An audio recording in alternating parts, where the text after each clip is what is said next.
Well, as you just heard, God said to Abram, "Go from your country and your kindred and your father's house to the land that I will show you."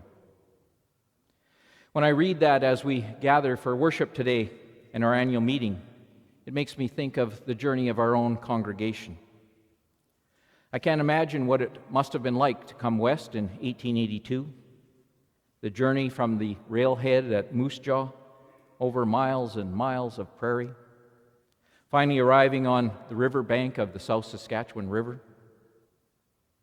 I wonder what prayers they offered at that first service, looking out at the river.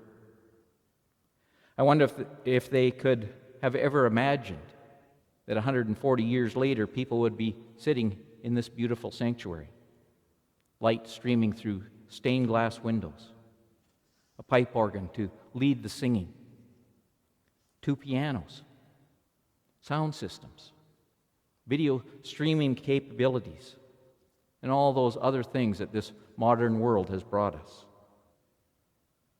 Did they think back to Abraham, to his journey to a far-off land with only the promise that God would go with him? Frederick Buechner, in his book Peculiar Treasures, describes the founder of the 3 major faiths, Abraham, lightheartedly this way.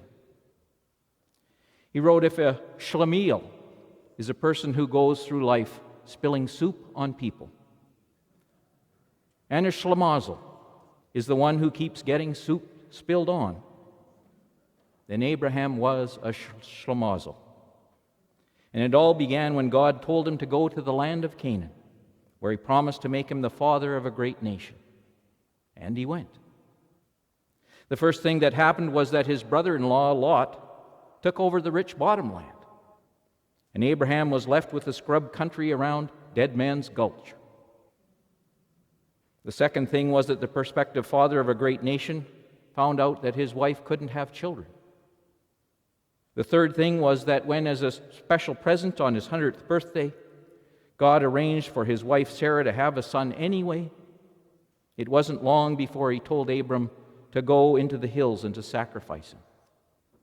And yes, it's true that at the last minute, God stepped in and said that he only wanted to see if the old man's money was where his mouth was.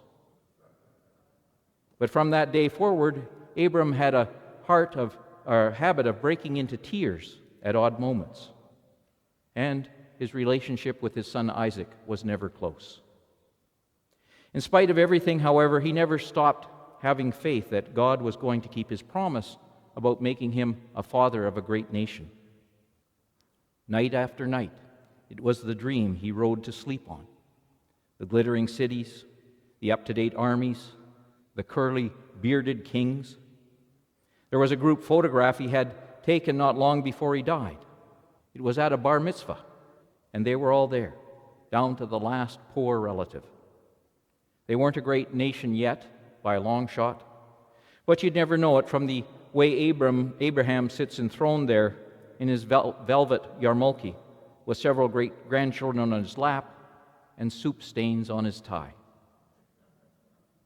Even through his thick lenses, you can read the look of faith still in his eye. And more than all the kosher meals, the ethical cultural societies, the shaved heads of women, the achievements of the philosopher Moses ben Maimon, scientist Einstein, politician Kissinger, it was that look that God loved him for and had chosen him for in the first place. They will all be winners, God willing. Even the losers will be winners. They'll all get their names up in lights, says the old schlemazel's eyes. Someday, who knows when, I'll be talking about my son, the light of the world.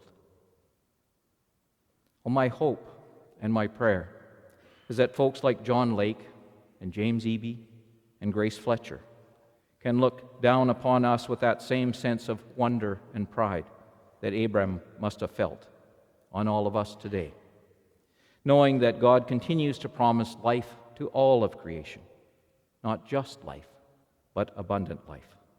And may we go forward in that spirit today. Thanks be to God. Amen.